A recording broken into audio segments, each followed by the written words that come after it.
everybody. Scribe here. I want to welcome you back to another award-winning edition of the worldwide leader in ABATE of Florida news. So I want to thank you for being a member of this community and watching us. So if you can, please go down there and click the thumbs up, give me a like, and if you haven't yet subscribed, please hit the subscribe button. Subscribe to Scribe. We are currently up to, I think, 119 members. So it doesn't cost you anything. Nobody knows who you are. But it really does go far to support the chapter and support ABATE of Florida and bikers' rights. So all bikers across the country and across the state. In the last podcast, I announced the winner, Dave Herman, of getting the trivia question right, but I didn't say what the trivia question was, so forgive me. But the trivia question that Dave got right, and again, several members of Lake County got right, was who have I always said is our best friend up in Tallahassee, up in the legislature? I've said this for years, so anybody who's listened to me before, seen me before, heard me talk, know that I say one thing, one group is our best friend up there. And Dave, several others got it right. It is the legislative aides, the legislative assistants. Without them, we wouldn't get very far. They help us tremendously. They get our word to the legislators. So like I always say, if you're nice to them, they will be nice to us. Always be very nice to the legislative aides, to the secretaries, to the office help. And so Dave, you are a ninja of knowledge. Thank you very much. So the winner of last podcast trivia question, we have a new ninja of knowledge. It's Valerie Loper. She correctly knew the answer of what happens every 10 years and to the legislatures all across the nation and what causes this event. Valerie, you ninja of knowledge, you correctly knew that it is the U.S. Census happens every 10 years. And due to that, there's a reshifting in population in each state. So district lines have to be drawn. Some states lose districts, some states gain. Florida did gain. New York lost some districts, but Florida gained some. So thank you, Valerie Loper, you ninja of knowledge. But today's topic is going to be on how a law becomes a bill. It's a long, messy process, and we're going to help clarify it a little bit and let you understand. A lot of people I get a lot of people come to me either when they see me in public or emailing me or texting me saying they have a grievance about something and they say that should be a law. There should be a law to take care of that. So a lot of people think that laws are easily made, easily put into law. So we're going to talk a little bit about how it becomes. The first thing is a group, a concerned citizen, a group of concerned citizens, a grassroots organization about motorcycle rights, ABATE of Florida. We have an idea. We see something that happens, and we say, yes, that there should be a law. There should be some protection. There should be something done about that. And we go to a legislator because the legislator has to file the bill. So we have a concern, we have issues, we have ideas that prompt the what we think needs to be a law. So we go to the legislator and we talk to them, and they have to want to support our idea. So we have to do a lot of talking to them, a lot of convincing them. And once they get to realize that, yes, that is worthy, that is a good idea, the legislator will then sponsor the bill. The bill has to get written. Anybody can write a bill. The legislator will then read it through and approve it and make sure he wants his name tied to it. Then the bill, then he writes it up. The bill is then submitted to a group called bill drafting. So the legislators use there's one in the House and there's one in the Senate, use a bill drafting service to write and review the bills to make sure the language is in there is legal. They have to find out if any statutes are going to be affected by this bill. One thing they look at is there going to be any budgetary impact? Will doing this bill create a huge budget impact on the state? Uh, so they look at that. They get a bill written in proper language. They get it done in the correct format. Then they release the bill, and the bill is numbered and it's filed. So we have our Senate bill that just came out. Our House bill is still in bill drafting. Uh, when that one comes out, I'll talk about both bills at the same time since they're usually very, very similar. So I'll talk about those bills when both of them comes out. So the bill is numbered and is filed, and that becomes the first reading. So before a bill can be voted on, it must be read 3 times. Usually a bill is first read in a publication or a journal. The Florida House of Representatives has a great website. It's at www.myfloridahouse.gov. It is the website that I use the most. The Senate one's okay. It's not as consumer friendly, I would say. But so if I want to get more information, I go to the House one. The Senate one is the Florida Senate website is www.flsenate, so FLSENATE.gov. I encourage you to check out both of these websites. But if you go to the Florida House one, you'll see that they have information about all the legislators, where they're from, good bios on them. They also have what bills that they are sponsoring, what bills they are co-sponsoring. It tells you what committees they are in. Great information. It'll tell you about each committee.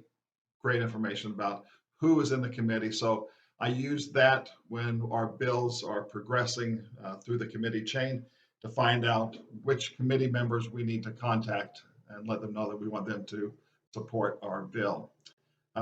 They also list every single bill. They list both the House and the Senate bills. Good information on that. So that is the first reading. It's been published. Everybody can see about it. Then the Speaker of the House, President of the Senate, but I'm going to concentrate mostly on the House. It's very, very similar, but I'll concentrate mostly on the House so I don't have to talk about both. The Speaker of the House will then refer the bill to a committee, subcommittee, or the calendar of the House. So the Speaker has very important, has a lot of power in determining where our bills go. So after the Speaker has designated the committees, the bills are agended and noticed by committees and or subcommittees, the membership of which is made up of representatives. Committees and subcommittees meetings are open to the public. Cabinet. This year is a little bit different. Like I said, they still don't know how they're going to do it. The last thing that we heard is that they will only invite in person people of expert witnesses to the bill. Anybody else like lobbyists or the public who want to speak, normally they all go in, you're right in front of the legislators, you can see them, they can see them, you can see which ones are paying attention, which ones are interested, which ones are not. Now it's going to be, if it holds up, it's going to be simulcast to a community center, not far away from the Capitol, where there you'll go up and you'll talk in front of a camera. It'll be less effective to the public, less effective to those who are trying to influence a bill and trying to let the committee know why this bill is a good bill or a bad bill, because you won't be able to see if they notice you, if they're responding to you, if they're even paying attention to you at all. But still, they're still keeping it open to the public. These committees are also live simulcast on the website. So if you go to the website and you know when a committee meetings get ready to meet, you can watch it. Some of those are very interesting, especially if you have a bill that you're interested in watching, but it's always very interesting. So the committee or subcommittees report one of the following to the clerk. So the bill comes up. Again, this is very important. The chairperson of that committee gets to pick which bills are going to be heard.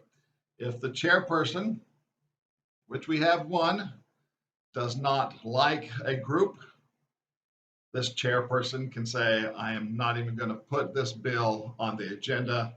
Literally, this chairperson kills the bill without it ever being heard. So let's say the bill gets put on the agenda, it gets spoke about. People from both sides can argue about it, they can talk about it.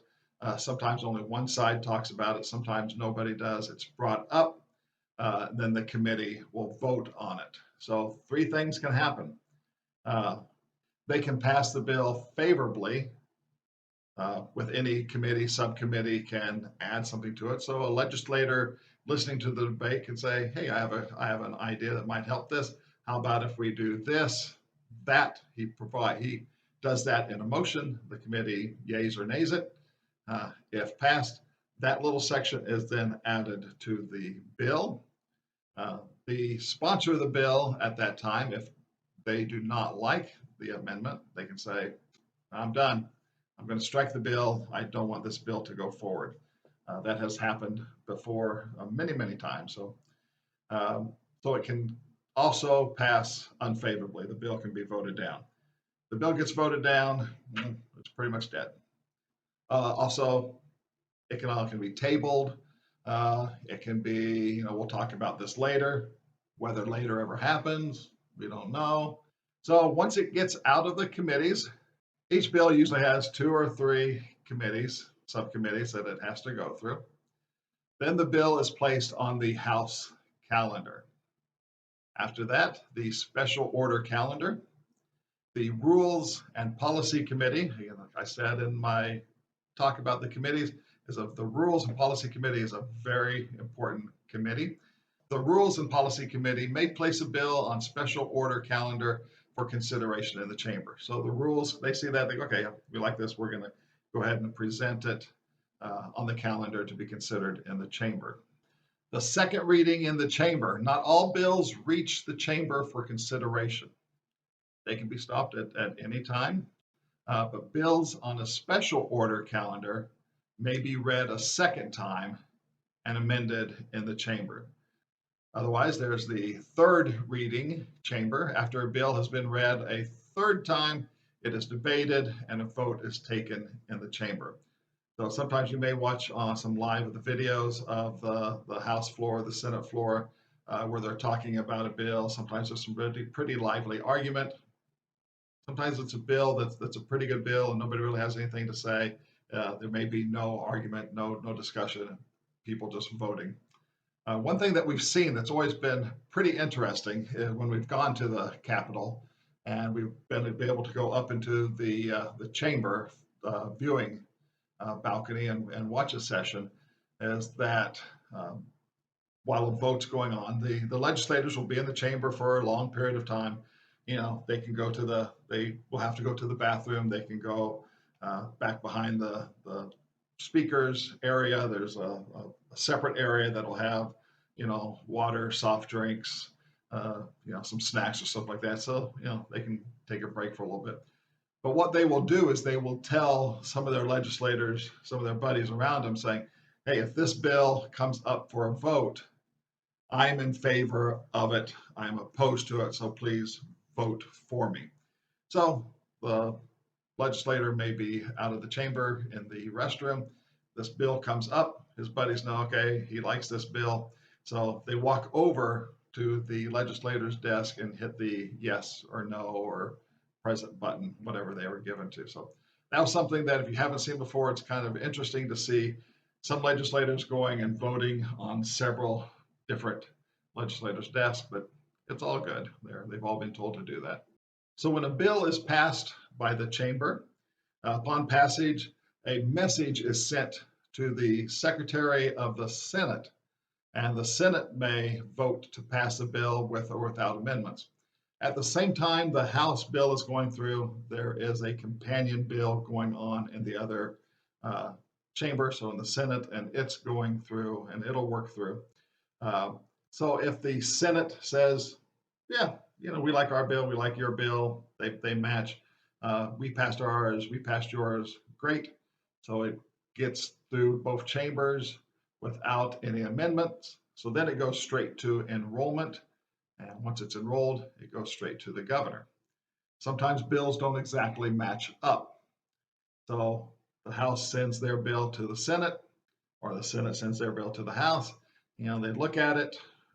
They may have some disagreements on it, so then it will go to a special conference, and committee legislators from each House and Senate will get together and talk about it. There may be amendments. They may make some changes. The one side may say, yes, we'll take your bill, we'll scrap ours. But if there are any amendments, it goes back to the House, goes back to the Senate. They have to vote on it again. If one side refuses to do it, and they're just, nope, we're not going to do it, the bill's dead. Even though it made it all the way through the House, it's dead. So once both sides agree on it, they've had the conference committee, and they've amended it. They will then take it back up to both the representatives and the senators. They'll vote on it. House and Senate both adopt the conference report in its entirety, and they pass the bill. So the bill then goes to the governor. The governor may either sign the bill, which is now referred to as an act, into law, allow it to become a law without his signature, or he can veto it. If the governor vetoes it, then it goes back to the House and the Senate, and then it takes a 2/3 vote in each house to override a veto. So a governor will not veto a bill unless he is sure that they do not have 2/3 support, because it's very embarrassing for a governor to have their veto overridden. It's happened before. It doesn't happen very often, but it has happened before. Then the bill, after the governor signs it, it goes to the Secretary of State. And then on the effective date, all bills, even when they're first done up, at the bottom of the bill, it'll say effective date, either July 1st, October 1st, and we'll have a certain date. So whatever it says on that bill that becomes an act, that becomes a law, that is the effective date. A law becomes effective on the 60th day after sine die, or on a specified date, or upon the governor's signature. So that's the long road. A bill has to become a law. Like we know many things can happen. Many things do happen.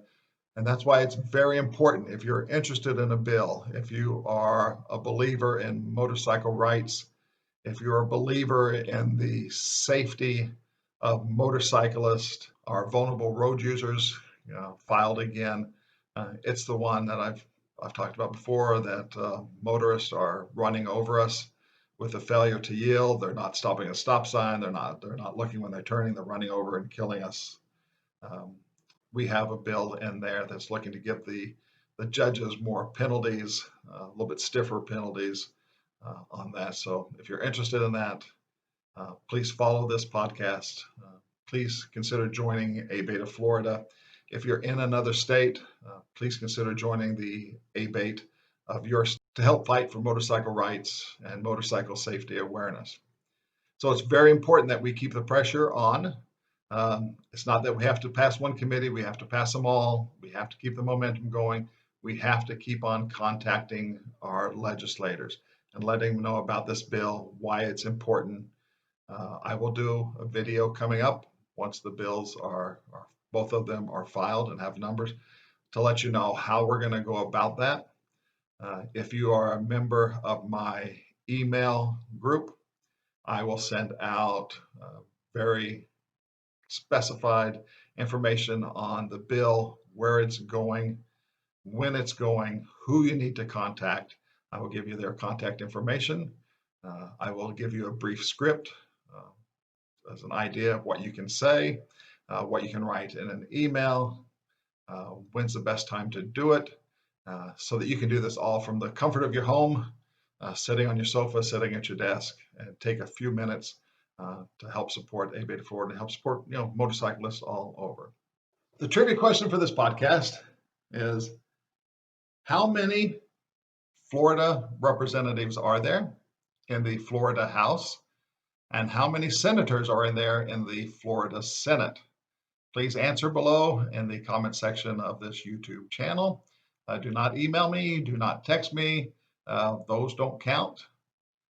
They have to be done in the comment section down below.